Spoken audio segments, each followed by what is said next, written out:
Videli ma. V ten večer.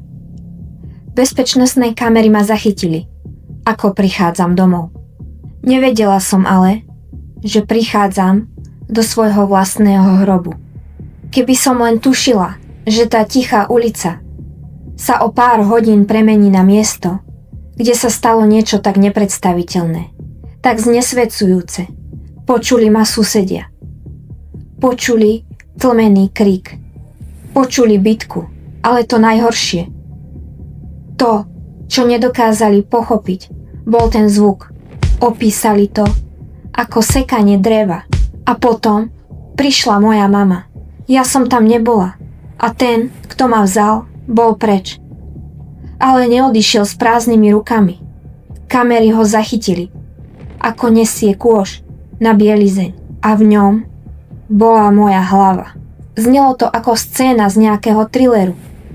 Ako z tých filmov, kde je niekto zviazaný a snaží sa zo všetkých síl oslobodiť a zúfalo bojuje. A potom ten krík. Najprv tichý, potom silnejší a silnejší. Až prenikol každou bunkou tela. Stále ten zvuk počujem. Rezonuje mi v kostiach. Obete z krimi príbehov majú tvár, ale nemajú hlas. V mojich videách ho dostanú.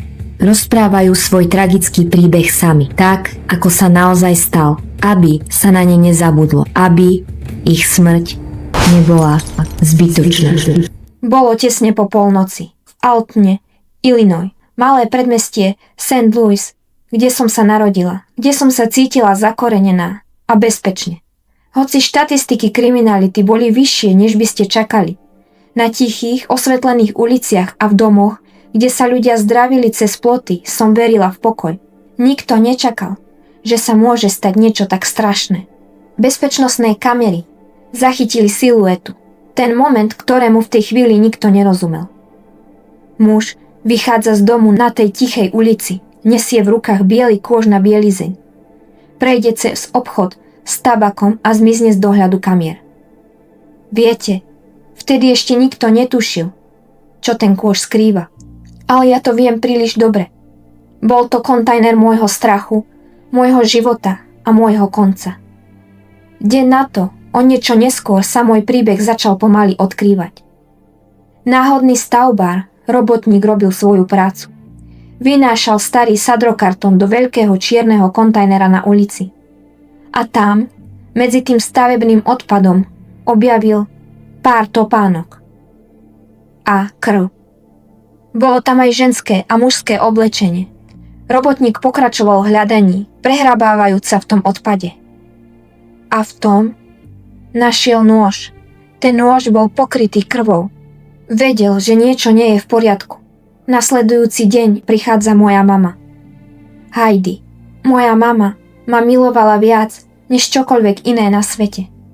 Prichádza do môjho bytu. Mala som 22 rokov a bola som v 8. mesiaci tehotenstva. Už o mne nepočula viac ako 15 hodín a tušila, že niečo nie je v poriadku.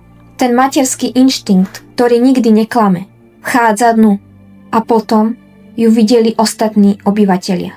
Ako vychádza a trasie sa jej výraz a výrazy susedov.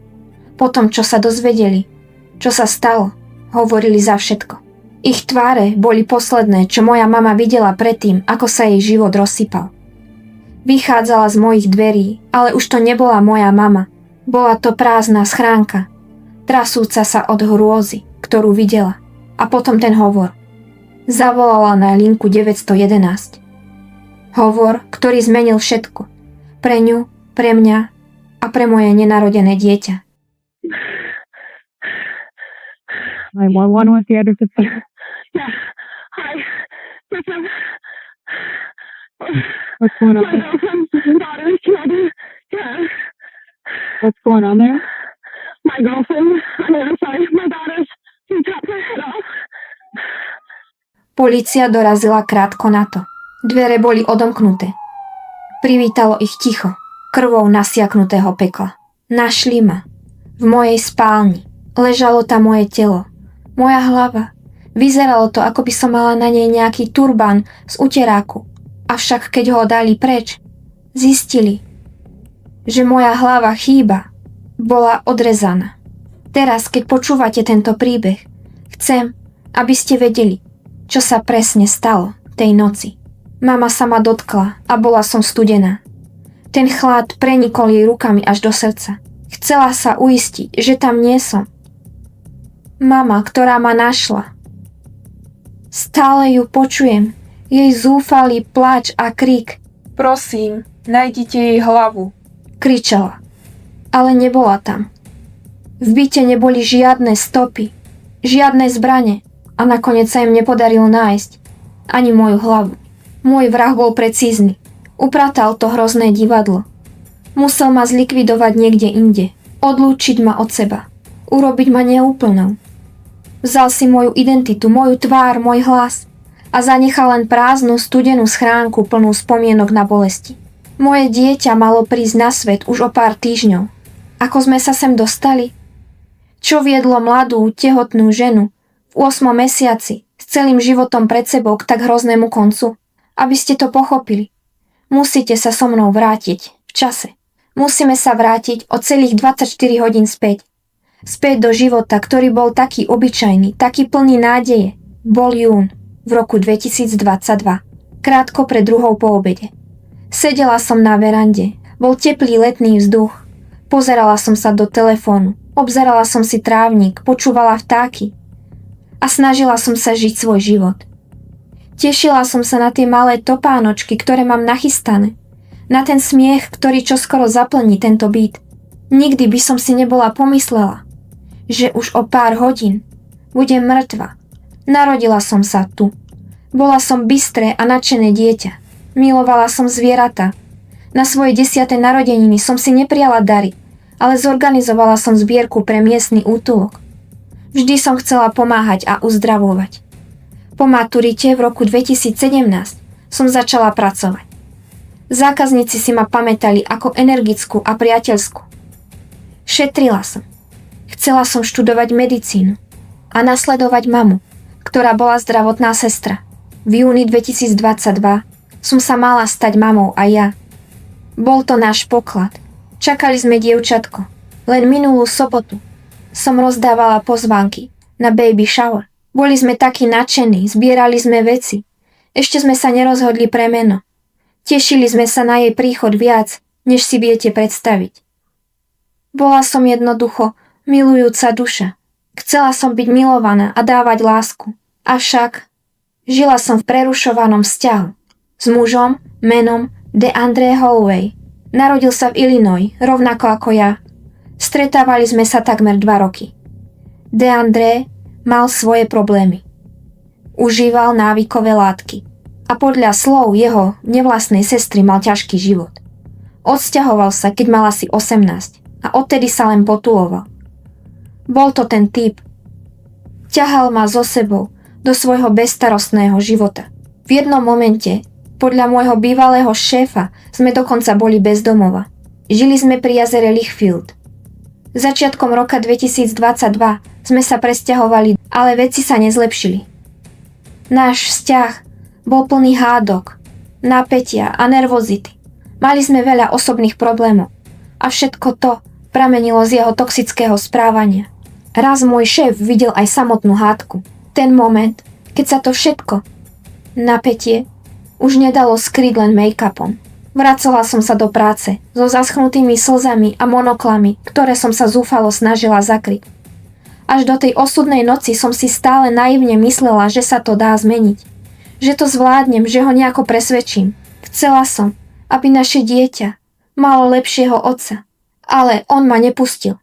Tvár ma pálila. Nielen od úderu, ale aj od hanby a strachu. Môj šéf videl pravdu, aj keď som klamala. Častokrát som sa vyhovárala. Ale on vedel, ako to naozaj je. Bol to cyklus. Vždy sme sa pohádali. Potom prišiel za mnou. A znova na chvíľu bolo všetko fajn. Nevedela som nájsť z toho cestu von. Šéf mi navrhoval zavolať políciu. Chcel to urobiť za mňa, postaviť sa medzi mňa a jeho. Ale ja som nechcela. Bála som sa. Bála som sa toho, čo by to vyvolalo. Bála som sa, že by sa jeho násilie len znásobilo, keby som sa odhodlala. A cyklus sa len prehlboval. V júli 2021 som skončila v nemocnici. Zlomil mi nos. Mala som monokle pod očami. To už nebola len hádka. To bolo želanie ma zničiť, zohaviť.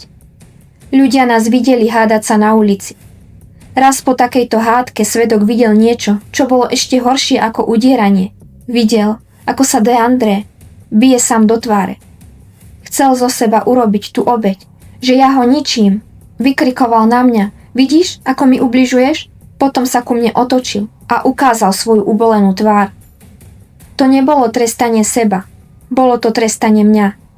Bola to chorá, zvrátená psychologická hra, ktorá ma mala primieť k tomu, aby som cítila vinu za jeho násilie. V septembri 2021 som už bola na pokraji síl. Pamätám si, ako som v zúfalstve písala šéfovi správu, kde som konečne všetko priznala. Priznala som sa, že môj priateľ ma bil a že som musela odísť k mame. Chcela som si vymeniť smenu. Chcela som zostať v bezpečí. Vždy som mu ale odpustila, alebo sa nechala presvedčiť. Vždy som sa vrátila do pásce. Vždy. DeAndre ma potom predstavil svojej nevlastnej sestre. Bol otcom môjho dieťaťa. Jeho sestra vedela o všetkých tých hádkach. Vedela, že vždy, keď sa pohádame, jednoducho odíde. A nikto nevedel kam. Áno, jednoducho zmizol. Zmizol, aby sa vrátil s novou vlnou hnevu. Ale tento raz to bolo iné. Cítila som, že DeAndre je na pokraji zrútenia. 5. júna tesne po polnoci napísal kamarátovi o svojom duševnom stave. Povedal, že všetky emócie, ktoré kedy odložil, teraz vychádzajú naraz. Znel ako muž, ktorý sa chystá prasknúť. V útorok zmizol. Tento raz bez slova. Jeho rodina ho hľadala. Prišla som v útorok domov z práce. Byt bol prázdny, nebol tam. Nepovedal ani slovo. Ja som mala takmer termín. Mala som kopu starostí a práce. A nevedela som, kde je. Okolo 9. večer som napísala mame. Myslím si, že ma nechal. Pocit, že som s dieťaťom zostala sama, bol zničujúci. Mama sa ma snažila utešiť. Snažila sa v tom nájsť niečo dobré. Už nejaký čas sa obávala o náš vzťah. A toto sa jej zdalo ako požehnanie, moje oslobodenie. Povedala som jej, že sme mali divný deň a že som na ňo zle zareagovala. Chcela vedieť, čo sa stalo. A tak som jej povedala, že som si zobrala žiletku a porezala sa. Priznala som sa, že som si chcela ublížiť. Mama sa ma spýtala, Prečo si sa chcela zabiť? Pravda bola, že som už nevedela, ako inak kričať. Mama ma presviečala, že stres ani mne, ani dieťaťu nepomôže. Snažila sa ma uzemniť. Nakoniec som išla spať, ale nebolo to ľahké. O 1:40 ráno som sa vydala na polhodinovú nočnú jazdu. Bola som príliš úzkostlivá na to, aby som spala. Nechcela som byť v tom byte sama. Nasledujúce ráno, o 7:00, som písala mame správu, že stále neprišiel. Kontaktovala som DeAndreho rodinu. Moja mama mi radila, aby som zavolala na políciu alebo napísala Joeymu, nášmu prenajímateľovi. Stále som sa ho bála, ale chcela som vedieť, kde je. Joey zistil, že odišiel v útorok večer so svojím strýkom Martin. Strýko ho mal priviesť späť, ale po 10:00 večer sa už neozval. Mama mi okolo 8:00 večer napísala, že Andreho strýko poslal správu, že ho vezie späť. Vraj je všetko v poriadku. Ale moja mama nebola spokojná. Cítila niečo. Niečo zlé. Nechcela, aby sme sa k sebe vrátili a aby som v ten deň bola s ním. Obávala sa o moje zdravie, o zdravie môjho dieťaťa. Ale ja som ignorovala jej radu. Išla som pre neho. Musela som. Cítila som zodpovednosť, možno povinnosť, možno len tú chorú nádej, že tento raz bude iný. O 9:45 večer sme boli zachytení na bezpečnostných kamerách. Ako prichádzame do bytu. Ten záber ma teraz prenasleduje. Bola som taká živá. V aute som mame napísala poslednú správu, akú som kedy poslala. Napísala som jej, že sa snažím prísť na to, ako to všetko napraviť a ako to všetko zvládnuť. Ten záber z kamery, to je posledný krát, čo ma niekto videl živú. O 11:00 v noci mi mama napísala, či som v poriadku. Ale už nedostala žiadnu odpoveď. V tom čase som už bola mŕtva. Na kamerách sa v nasledujúcich hodinách objavovali susedia, žijúci normálne životy. Ale mňa ani DeAndreho nebolo vidno. Až do polnoci. Vtedy vyšiel. Niesol biely kôž na bielizeň. V tej chvíli som bola len náklad, nejaká špinavá bielizeň, ktorú bolo treba vyhodiť. V tom koši bola moja hlava. Najprv sa zastavil pri mojom aute. Zabudol kľúče, aby sa s ním mohol zbaviť tela, ktoré práve znesvetil. Vrátil sa dnu, prezliekol sa. Teraz mal tmavé topánky a rúško, ako by sa bál zanechať stopy. O niekoľko minút je opäť vonku. Opäť s košom na bielizeň. Kráča preč zo záberu smerom k nedalekému obchodu s tabakom a kontajneru.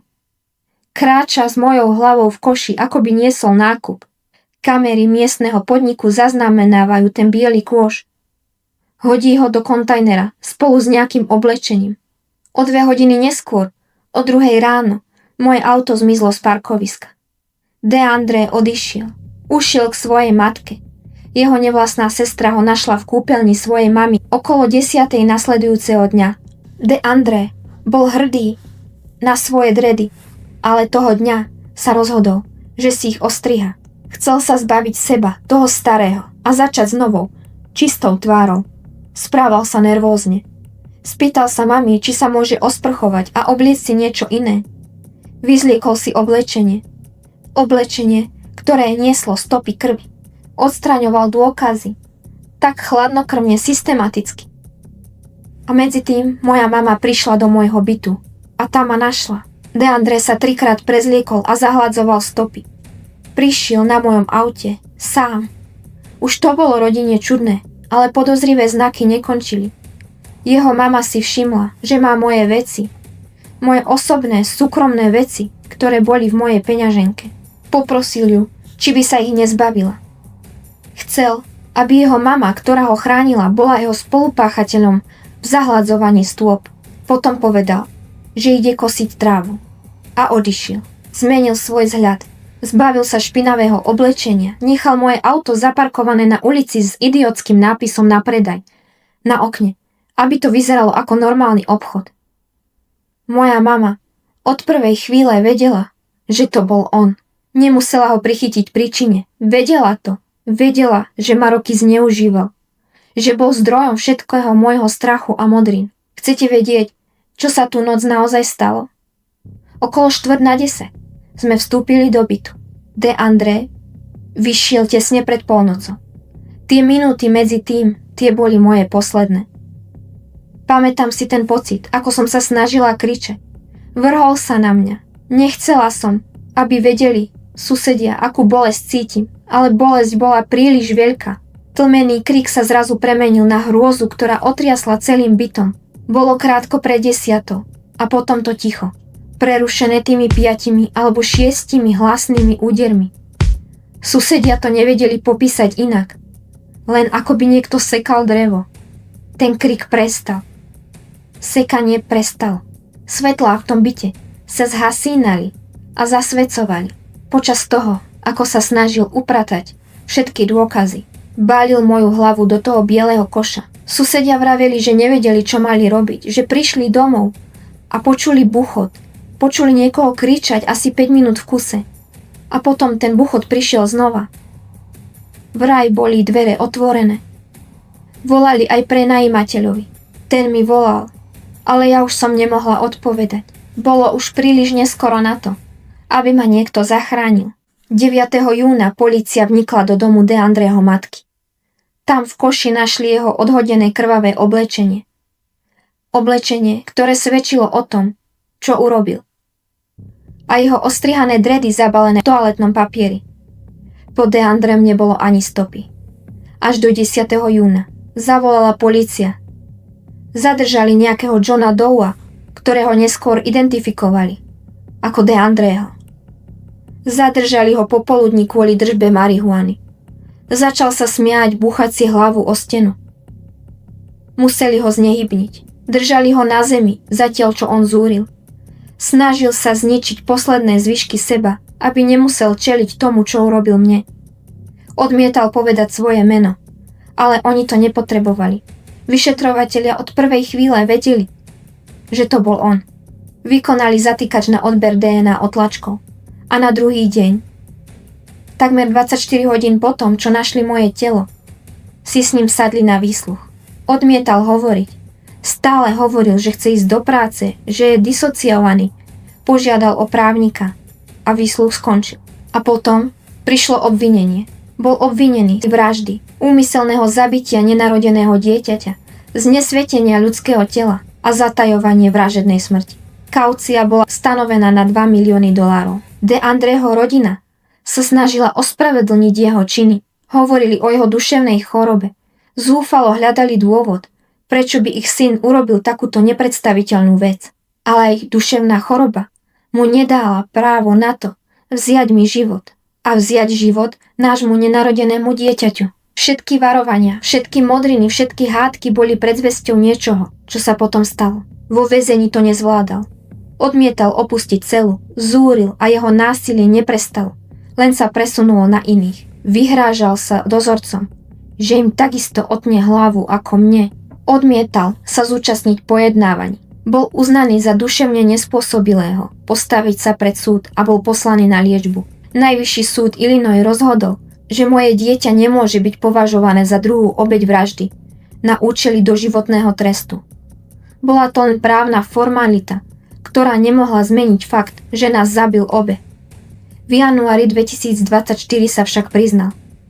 Už nebolo úniku a 17. januára 2025 bol De André odsúdený na 60 rokov väzenia, 30 rokov za moju vraždu, 20 rokov za zabitie našej céry a 10 rokov za zatajovanie. Bude si musieť odsedieť najmenej 52 rokov na to, aby mohol požiadať o prepustenie. Dúfam, že nikdy nevíde. Prečo to vôbec urobil? Žiarlil? Bol v strese?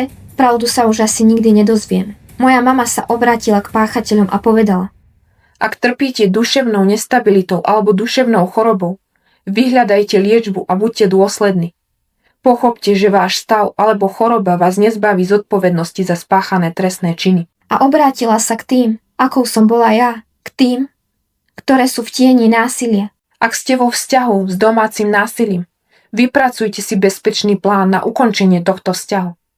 Ak neustále nerešpektuje vaše hranice, robí ponižujúce poznámky a kontroluje každý váš pohyb, toto je zneužívanie. Ak sa vám niekto vyhráža, že zoberie váš život, berte to vážne. Ak to ten človek dokáže povedať, ako k tomu dokáže premýšľať, tak verte tomu, že to dokáže aj urobiť. Obráťte sa na miestne, regionálne alebo národné zdroje, pretože závisí od toho váš život.